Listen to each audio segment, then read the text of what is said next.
절기를 지킨 것은 매우 중요한 의미를 갖습니다.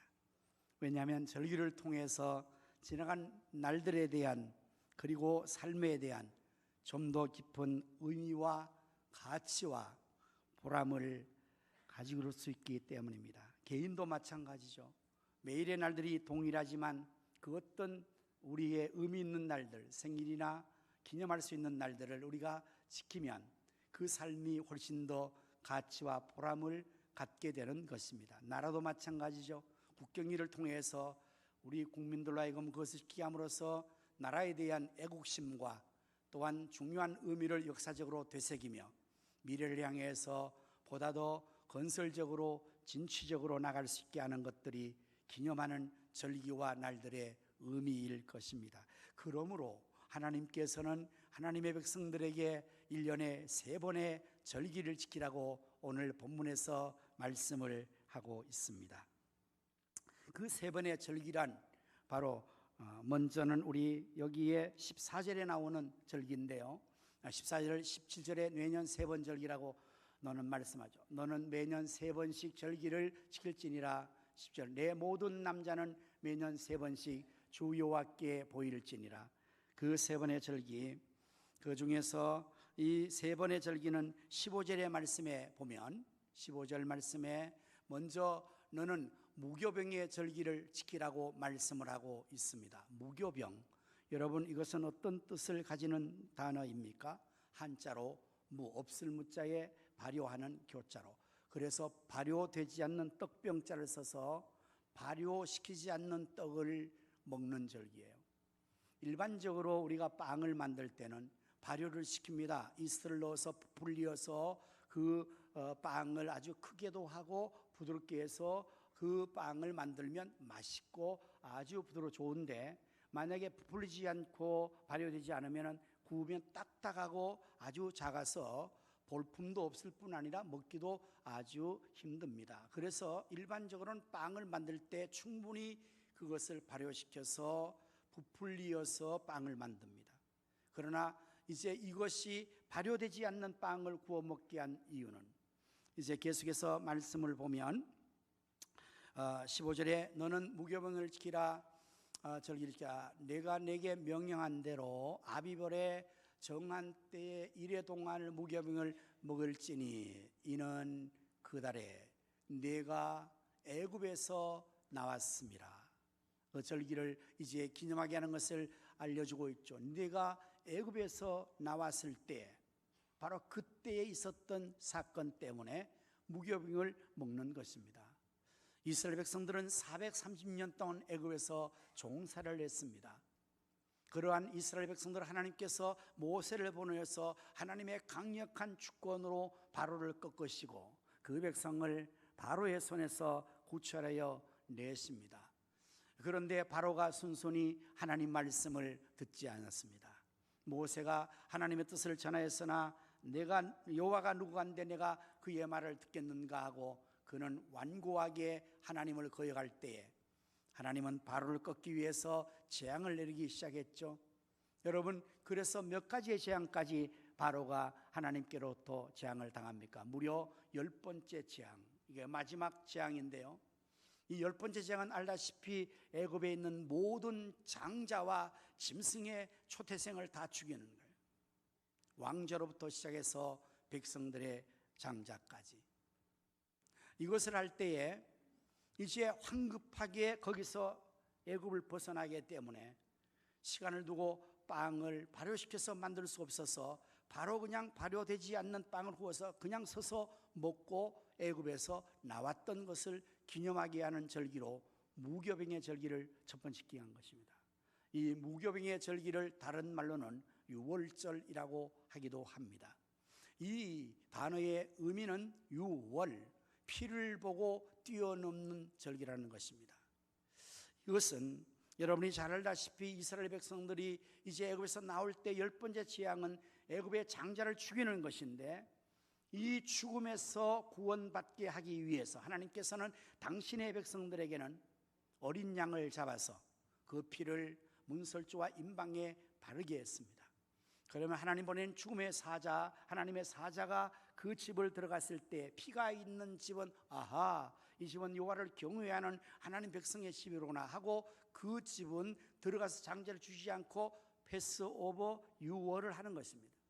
그래서 피가 없는 집에 들어가서 장자를 다 죽인 것에 근거해서 이름이 붙여진 게 유월절입니다. 그래서 무교병의 절기와 유월절은 같은 절기를 다른 의미로 표현하는 것입니다. 여러분, 이것은 구원받은 것을 기념하는 의미를 또 갖습니다. 이스라엘 백성들이 과거에 종살이했고 바로의 종으로 노예로 살았던 그 삶에서 자유를 얻고 하나님 백성으로서 구원받아서 출애굽한 그것을 기념하게 하려고 하나님께서는 3대 절기 중에 첫 번째 무교병의 절기 유월절을 지키라고 말하고 있는 것입니다. 그리고 나서 이제 하나님께서 다시금 이들에게 두 번째 절기로 오늘 맥주절을 지키게 하는 것인데, 그것은 마지막에 제가 설명을 하고 세 번째 절기로 수장절을 먼저 설명하겠습니다. 16절이죠. 후반절에 보면은 수장절을 지키라, 이는 내가 수고하여 이룬 것을 연말에 밭에서부터 거두어 저장함이니라. 바로 이것이 수장절이에요. 곡식을 다 거두어서 연말에 저장하는 절기다. 그래서 저장이란 말과 수장이라는 말은 한자로 같은 의미를 갖는 거예요. 곡식을 거두어서 곡간에 저장하는 절기. 예수님께서는 말씀하셨죠. 이제 우리 주님께서 마지막 추수꾼으로 이 땅에 오시면 이제는 그때 추수꾼이 곡식을 거두어서 알곡과 쭉정이를 갈릴 것이고 알곡은 곡간에 드리고 쭉정이는 꺼지지 않는 불에 던져 살 것이라고 주님이 말씀하셨어요. 이것은 농부가 추수하는 것을 비유로 들었지만, 그러나 우리 인류 전체가 마지막에 종말을 맞이하고 이제 주님께서 추수꾼으로 이 땅에 오시면 그때의 사람들을 분류할 것입니다. 알곡과 쭉정이를 분류할 것입니다. 예수 믿어 하나님 섬기는 알곡들은 주님께서 곡간으로 천국으로 들이시고, 예수 믿지 않는 쭉정이는 다 지옥불에 넣는다는 그러한 비유입니다. 그래서 이것이 연말의 구원의 완성적 의미로서 수장절을 지키는 것인데, 이 수장절은 다른 말로 장막절이라고도 하기도 합니다. 이 장막절이라는 말은 어디서 근거한 것일까요? 이스라엘 백성들이 애굽에서 출애굽했습니다. 그리고 가나안 땅 가기 그 중간 과정은 광야를 지나야 했습니다. 광야의 생활은 장막을 치면서 살았던 생활이었습니다. 왜냐하면 계속해서 이동해야 되었기 때문에요. 하나님께서 구름기둥과 불기둥으로 그들 앞에서 인도하셔서 하나님이 움직여 이동하면 그들도 장막을 빨리 접어서 다음 장소로 가서 거기서 또 텐트 장막을 치고 얼마간 유하다가 하나님이 다시금 인도하고, 그렇게 해서 광야를 지나 가나안 땅에 들어가는 거거든요. 드디어 가나안 땅에 들어왔습니다. 그리고 그 땅에서는 이제 옮기지 않고 영원한 복락의 자리로 누구로 살 수 있는 그곳에서 집을 다 이제는 완전 건물로 짓고 살면서 하나님께서는 장막절을 지켜라, 수장절, 이럴 때는 그들이 일주일 동안 들판이나 아니면 지붕에 텐트를 치고 과거의 광야 생활을 기념하면서 그 절기를 지킵니다. 이 또한 어떤 의미입니까? 바로 구원의 완성. 오늘 우리가 살아가는 인생의 삶은 광야의 생활이고, 여기서 사는 삶은 나그네의 삶만이죠. 여기서 우리가 영원히 사는 본향이 아니에요. 이사를 여러분들 해보셨습니까? 이사할 때에 가구가 많고 이삿짐이 많으면 이사가 복잡해요. 그런데 자주 이사한 사람은 가구를 들이지 않습니다. 그리고 살림을 많이 말하지 않습니다. 자주 이사해야 되는 사람은 비키니 옷장 하나 가지고 다닙니다. 사각개정 놓고 그냥 삽니다. 왜냐하면 또 가야 되니까. 그와 같이 우리가 이 땅을 사는 동안에는 여기는 우리가 영원히 살 수 있는 본향이 아닙니다. 천년만년 살같이 이곳에 모든 것을 다 투자하고 거기에 다 우리가 쌓아놓으면요, 나중에 이 세상을 작별하기가 너무 힘들고 이사하기 힘들어져요. 장막을 치고 사는 게 제일 좋죠. 빨리 이사할 수 있도록. 그래서 이 장막절, 수장절은 마지막 알곡이 곡간에 들어간 것과 완전한 집에 들어간다는 의미에서 구원의 완성적 의미로 연말에 지키는 절기와 같은 것이죠. 지금 우리는 이 유월절과 장막절을 지키지 않아요, 사실은. 그러나 그 의미상으로는 아마 우리가 구원의 시작의 연초에 지키는 절기는 신년 절기가 아마 유월절 같은 절기로 우리가 의미를 부여할 수 있지 않겠는가 생각을 합니다. 시작하는 의미에서 하나님의 구원의 은총을 감사하고 하나님의 그 은혜를 수반하는 의미, 그리고 수장절은 우리 추수감사절, 그것이 수장절의 의미를 갖는 것이라고 볼 수도 있을 것 같습니다. 그런데 이제 중간에 오늘 바로 지키는 이 맥주절은 정확하게 하나님 말씀에 명시된 대로 그대로 우리가 지금 지키고 있어요. 맥주절. 이 맥주절은 어떤 의미의 절기일까요? 오늘 본문의 말씀에 보면은 16절 말씀에 맥주절을 지키라. 이는 내가 수고하여 밭에 뿌린 것의 첫 열매를 거둠이라고 되어 있죠. 자, 맥주절은 단어 자체의 용어는 보리 맥자, 추수할 축자, 그리고 절기예요. 그러니까 보리 추수 절기예요. 이스라엘 나라는 우리나라와 그 절기가 비슷합니다.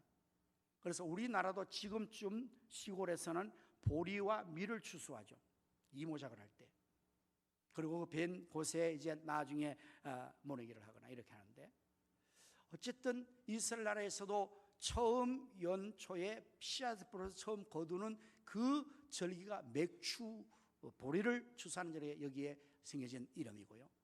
그래서 이 맥주절의 의미는 처음 열매를 거두어 하나님 앞에 드리는 그러한 의미를 갖는 것입니다. 출애굽기 13장 12절의 말씀을 보면 너는 태에서 처음 난 모든 것과 내게 있는 가축의 태에서 처음 난 것을 다 구별하여 여호와께 돌리라. 수컷을 여호와의 것이니라. 이제 태에서 처음 난 모든 자녀와 처음 새끼를 드리라는 거예요. 곡식에 처음 거둔 것과 또한 짐승이나 자녀의 처음 것을 하나님께 드리는 절기가 바로 맥주절입니다. 어떤 의미일까요? 이것은 하나님을 제일로 섬기는 의미를 갖는 것입니다. 사랑하는 성도 여러분, 여러분에게 하나님은 몇 번째입니까? 우리 하나님은 당연히 모든 것의 첫째가 되어야 될 분이 하나님이십니다. 우주 만물이 생성되기 전에 창조에 하나님이 먼저 존재하셔서 그분으로 말미암아 우주 만물이 창조되었지 않습니까? 그래서 하나님은 그야말로 그 존재의 의미에서 첫째고 그 능력과 역사함의 의미가 첫째이기 때문에 하나님은 반드시 첫 번째로 모셔야 될 분인 줄로 믿습니다. 우리 모두가 하나님을 그래서 제일로 섬기는 신앙, 하나님 제일주로 살아가는 삶을 살 때에 하나님께서 기뻐 영광을 받으실 것입니다. 그것이 주일을 지키는 겁니다. 여러분, 한 주일의 첫날이 무슨 날이죠? 바로 주일이에요. 주일.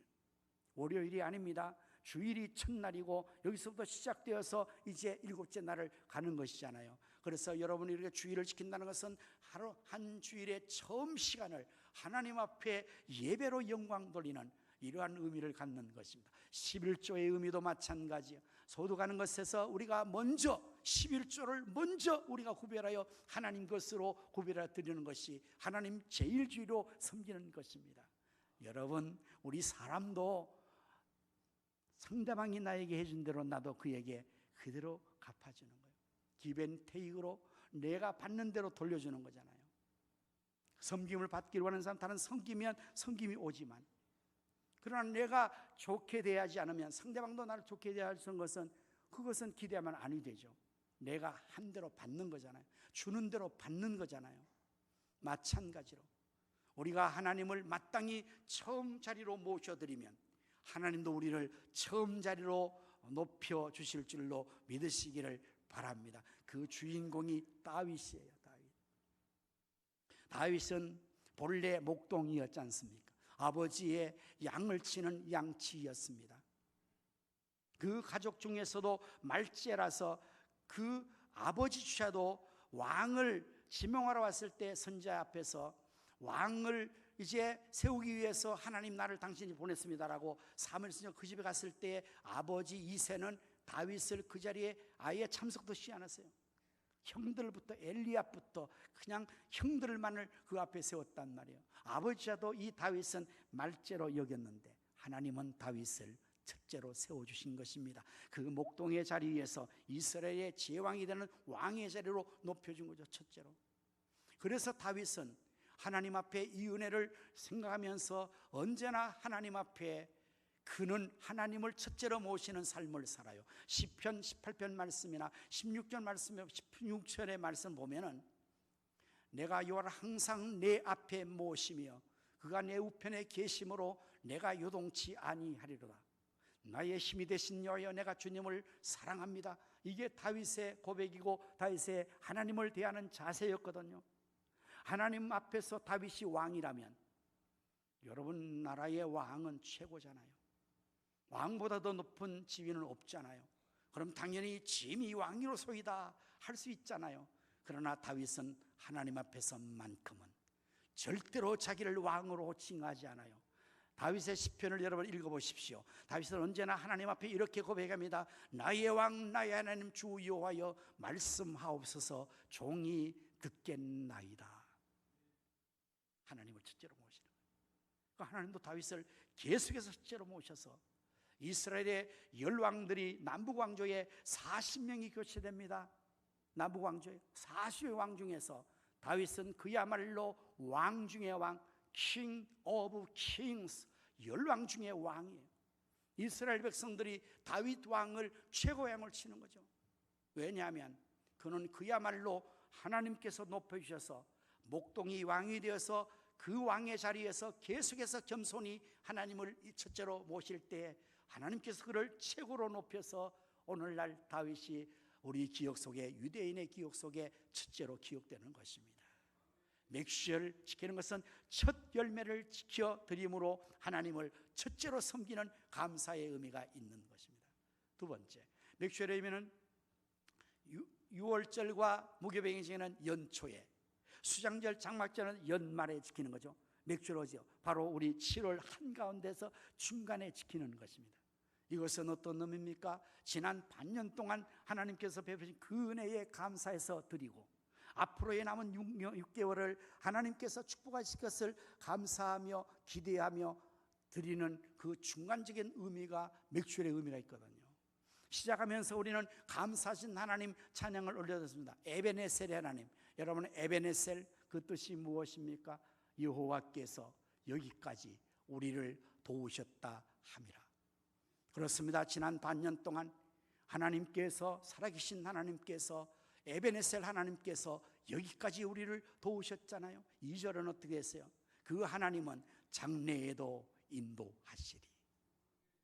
6개월을 지켜주신 축복의 하나님은 우리의 장래 6개월도 보장해 주시는 것입니다. 과거의 하나님의 은혜를 에베네셀로 감사한다면 미래의 하나님 우리는 무엇으로 찬양할 수 있을까요? 여러분, 우리의 장래를 예비하시는 하나님을 성경에서 어떻게 하나님에 대한 칭호로 기록했는가 여러분 기억하십니까? 에베네셀, 하나님이 여기까지 도우신 것을 말한다면 장래를 인도하시고 예비하시는 하나님 무엇으로 표현할 수 있어요? 여호와 이레. 이 말은 아브라함이 하나님께로부터 명을 받았어요. 사랑하는 독자 이삭을 하나님 앞에 징한 곳에 가서 번제로 드리려 할 때 아브라함 믿음으로 하나님 앞에서 그 말에 순종해서 독자 이삭을 데리고 모리아산 하나님 지은 산으로 번제를 드리러 갑니다. 거기까지는 종을 대동하고 나귀를 대동해서 그 장작은 나귀의 등에 지고 종이 이끌어서 함께 그 산 아래까지 갔습니다. 그리고 그 산 아래에서 산으로 정상으로 올라갈 때는 아브라함이 종과 나귀를 거기에 머물러 두게 하는 거예요. 그리고 나귀의 등에 메었던 그 번제했을 장작을 아들 이삭의 등에 지웠어요. 그리고 아버지 아브라함과 이삭이 함께 산으로 정상으로 번제를 드리러 올라갑니다. 저렇게 방송실이 참 잘 백업해 주네요. 그때 이삭이 아브라함에게 묻습니다. 아버지요, 왜?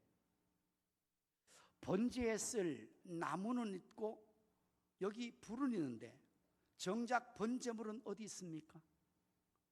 번제물이 누구라고요? 바로 이삭 그 아들이거든요. 아브라함 아버지 입장에서 그 아들이 그 질문할 때 바로 그 정확한 대답을 할 수가 있겠어요? 네가 바로 번제물이야 이렇게 할 수가 없잖아요. 그래서 아브라함은 이삭에게 이렇게 대답합니다. 아들아, 염려하지 말아라. 번제할 어린 양은 하나님께서 친히 준비하시느니라. 이게 여호와 이레요. 여러분, 사실 하나님께서 번제를 이삭을 드려야지 어린 양을 내가 준비할 테니까 너는 와서 내가 준비한 어린 양을 드리라고 하지 않았습니다. 하지만 아브라함은 이삭 아들이 그렇게 질문할 때 어떻게 보면 너무 대답이 옹색해서 할 말이 없어서 회피함으로써 그렇게 말할 수 있어요. 그러나 하나님은 이 아브라함의 말을 들으시고 어이쿠나, 내 종 아브라함이 내 말에 순종해서 독자같이 죽이러 오는구나. 저 순종하는 종에게 내가 난치 않도록 저 말을 내가 보장해야 되겠다. 그래서 어쩌면 하나님께서는 그 아브라함의 말대로 여호와 이레의 복을 준비하여 주신 줄로 저는 믿습니다. 하나님은 그런 분이세요. 우리가 하나님 앞에 절대적으로 순종해 나갈 때에 그 모든 것들을 하나님께서 다 책임지시는 거예요. 이 아브라함의 믿음의 행위를 히브리서 기자는 믿음으로 아브라함은 독자 이삭을 바칠 때에 죽은 자를 다시 도로 살려주실 하나님 믿었다고, 부활의 하나님 믿었다고 그렇게 해석을 했는데, 그런 믿음이겠죠. 하나님께서 내게 독자를 죽여 번제 드려가면 내가 죽이면 하나님은 살려주실 거야. 그래 순종한 거라. 이게 놀라운 믿음이에요. 여호와 이레. 맥주절의 중간 의미로서 우리가 하나님 앞에 오늘 지키는 것에서, 여러분, 지난 반년을 돌아보면서 우리가 은혜 찬송을 불렀잖아요.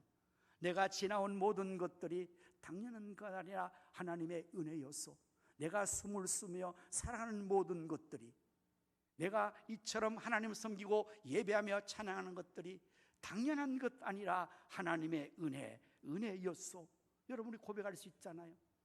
지난 반년 동안에 우리에게 많은 일들이 있었죠. 여러분의 개인적으로 어려움도 있었을 것입니다. 그리고 전체적으로 나라와 사회의 어려움이 지금도 여전히 많이 있을 것입니다. 그럼에도 불구하고 하나님께서 여기까지 우리를 인도해 주셨잖아요. 그것에 대한 감사를 우리가 오늘 맥주하면서 감사합니다. 하나님, 여기까지 인도하신 하나님께서 장래도 인도하여 주실 줄로 믿습니다. 이것이 맥주절을 지키는 중요한 감사의 의미가 있는 것입니다. 마지막 세 번째, 맥주절을 지키는 의미는, 이것이 다른 말로, 맥주절을 다른 말로는 77절이라고 하기도 합니다. 출애굽기 34장 22절의 말씀 보면 77절 곧 맥주의 초실절을 지키고 이렇게 말해요. 그냥 77절이 나왔죠, 맥주절이 나왔죠, 초실절이 나왔어요. 맥주절을 77절이라고 할 때는 이건 숫자적인 거거든요. 한 주일이 7이잖아요. 그래서 7주를 지난 후에 지킨다는 의미에서 77절이라고 명명했어요. 그럼 77이 49잖아요. 그리고 그 다음 날이 며칠이죠? 50일째예요. 이거를 오순절이라고 합니다. 여러분, 오순절이라고 하면 무엇이 연상됩니까? 바로 사도행전 2장의 오순절날 성령님께서 모든 성도에 임했던 오순절 성령 강림을 회상할 수가 있을 것입니다. 그렇습니다. 오순절의 의미가 7절에 있는 거예요. 여러분, 오순절의 7절의 의미가 있는 것이 바로 성령이 강림하신 것인데, 성령님께서 강림하신 그 전후의 배경, 여러분 잘 알 거예요. 예수님께서 이 땅에 오셔서 우리를 구원하시기 위해서 십자가 죽으러 오셨지만, 그러나 주님께서 이 땅에 오신 그 후에 중요한 사역을 하나 하신데, 그것은 제자를 양성하는 것이었습니다. 갈릴리에 다니시면서 세관에서 제자를 부르십니다. 베드로와 안드로와 요한과 야고보와 마태와 많은 12제자를 부르셨습니다. 그리고 그들을 3년 동안 예수님께서 동고동락하시면서 그들을 제자 훈련시켰죠. 여러분, 우리 교회도 제자훈련 오늘 방학을 했는데요, 우리 제자 훈련은 한 주일에 1시간 합니다. 그러한 제자 훈련과 비교해서 예수님의 제자들은요 24시간 3년이에요. 아예 합숙하며 함께 동고동락하며 그렇게 제자들이 주님의 훈련을 받았는데, 예수님의 입술을 통해서 하나님의 권능 있는 말씀을 직접 들은 거예요. 예수님의 능력을 경험했어요. 함께 배를 타고 갈릴리 바다를 지날 때에 폭풍이 일어났을 때 예수님께서 바람아 잔잔하라 할 때 바람과 바다가 즉시 천전하는 이 놀라운 기적의 역사를 경험했습니다. 또한 사단 마귀가 쫓겨나고 귀신이 쫓겨나고 불신자 참 불치병이 고쳐지는 이 놀라운 역사, 베세다 광야에서는 보르닥스와 물고기 두마리 오병이어의 기적이 나타나는 이 놀라운 일들을 전에 경험하면서 깜짝 놀랐죠. 야, 이가 누구 이게 이러한 능력이 나타나는가. 그러면서 제자훈련을 3년 받은 거라고요. 얼마나 제자훈련을 잘 받았겠습니까? 그러니까 제자훈련을 받은 그들이 예수님에 대해서 신앙 고백도 썩 잘 했습니다. 가이사랴 빌립보 지방에 왔을 때 주님께서 물으셨어요. 사람들이 나를 누구라 하더냐? 그때 풍설로 떠도는 이야기를 전했어요. 사람들이 너는 엘리야, 너는 선지자라고 합니다. 그때 주님께서 너희는 나를 누구라 할 때 그때 베드로가 대답하지 않습니까? 주는 그리스도시요 살아계신 하나님의 아들이십니다. 이때 주님께서 예수님께서 크게 직전하십니다. 바요나 시몬아, 내가 복이 있도다. 이를 알게는 혈육이 아니라 하나님 계신 내 아버지이니라. 내가 이 반석 위에 내 교회를 세우리니 음부의 권세가 해하지 못하리라. 또 내가 내게 천국 열쇠를 주리니 네가 땅에서 매면 하늘에서 매이고 땅에서 풀면 하늘에서 풀리리라. 엄청난 신앙 고백의 칭찬과 축복이 쏟아졌죠. 그리고 예수님께서는 이후에 예루살렘에 올라가셔서 대성과 장로들과 백성의 서견들에게 고난당하시고 십자가에 죽을 수 예고할 때에 역시 베드로가 나서서 혼장난 충성을 고백하죠. 다 주를 버릴지라도 저는 주님을 절대 버리지 않겠습니다. 아니 너도 오늘만 다 울기 전에 나를 3번 버려. 제가 죽을지언정 주를 버리지 않겠습니다.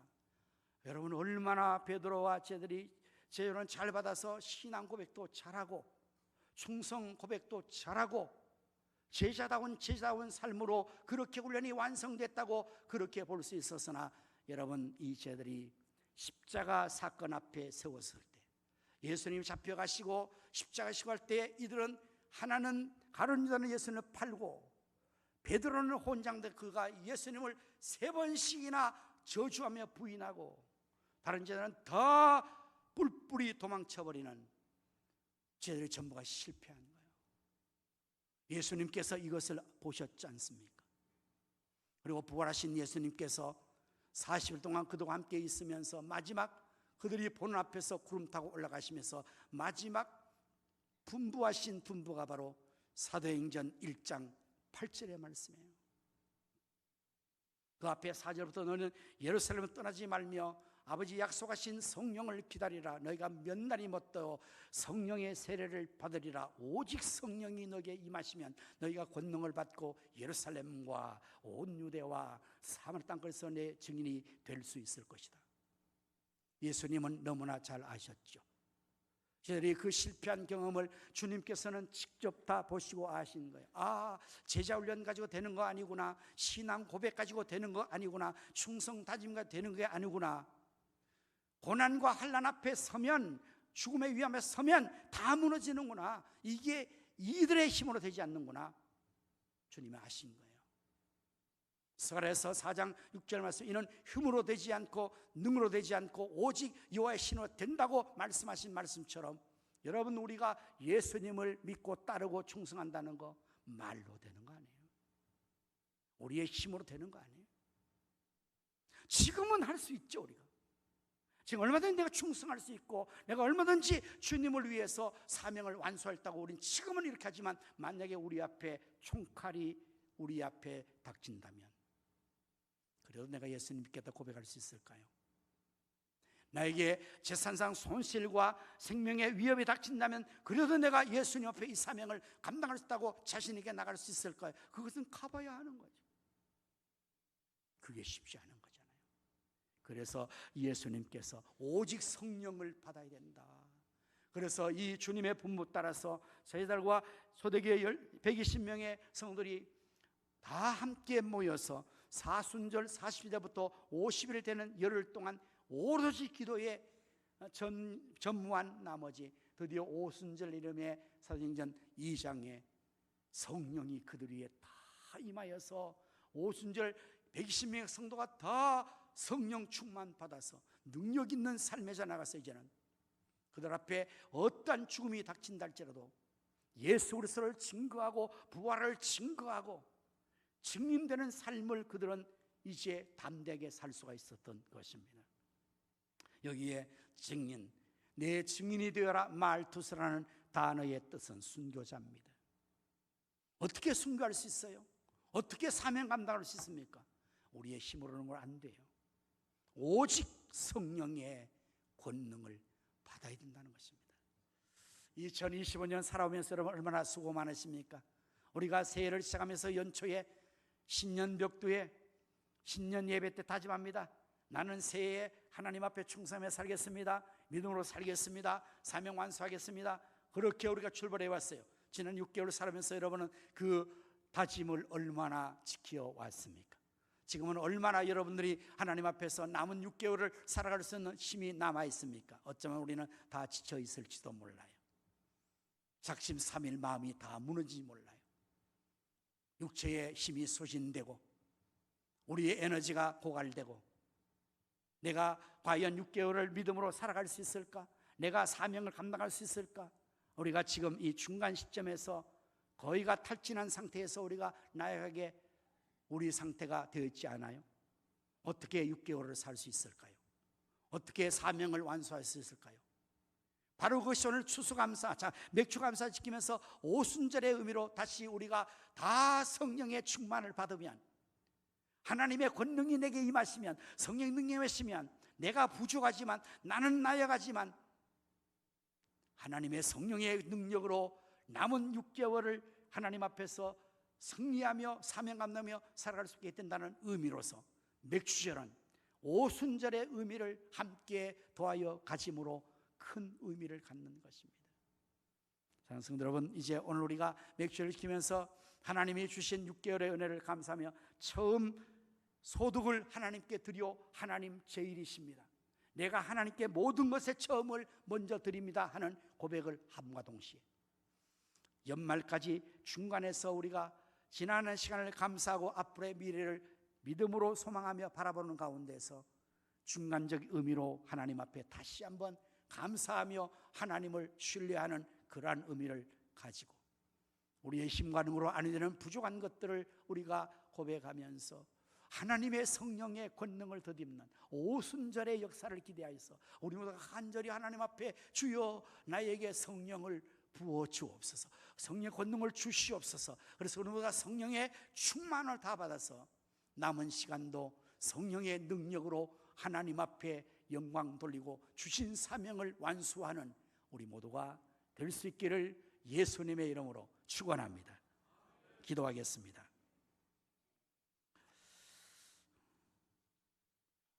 맥주절을 지키라. 이는 내가 수고하여 밭에 뿌린 것에 쳐들어있는 거둠이라고 우리에게 하나님께서 말씀하시며 오늘 맥주절을 지킵니다. 맥주절은 첫 열매를 드리는 절기로 하나님 주신 것에 처음 것을 드려 하나님을 첫째로 모시고 감사하는 저희가 되게 하여 주옵소서.